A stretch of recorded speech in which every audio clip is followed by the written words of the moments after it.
Morning, nandito tayo sa kagubatan, no?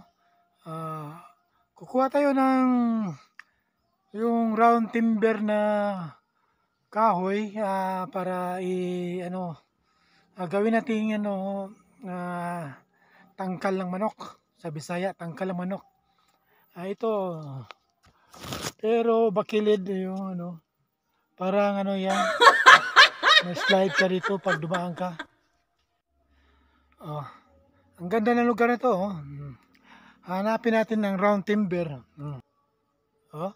Yan.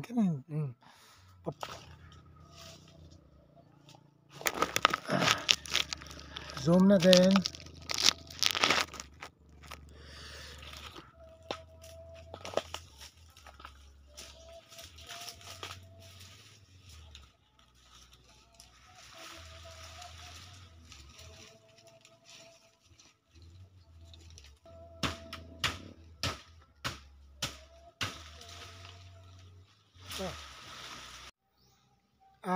Hello guys, meron na tayong naputol kahoy.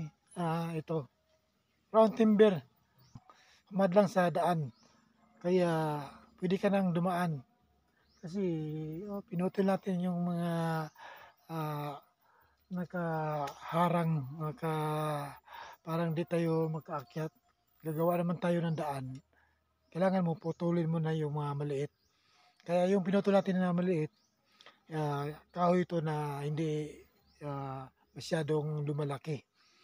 Yung ang ginagamit na mga kahoy na gawing kulungan ng mga manok.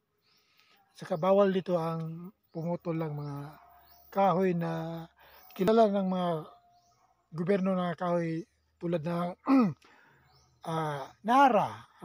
Nara is Nara dia. Kuno sa Bisaya, kuno. Yung mga round, tugas, ano ba yan sa Tagalog ng tugas? Nakalimutan ko yung basta tugas. Malimit na pinagbawal ng government ay hindi natin puputulin.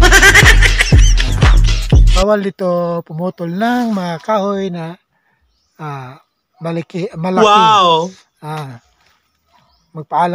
Magpaalam ka muna sa DNR.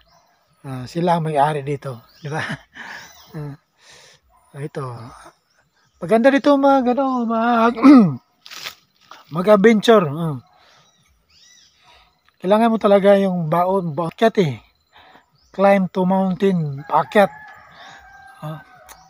Meron ako naputol ito. Ito lang.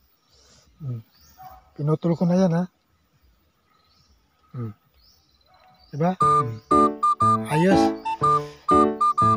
Ganda, diba? Bye-bye!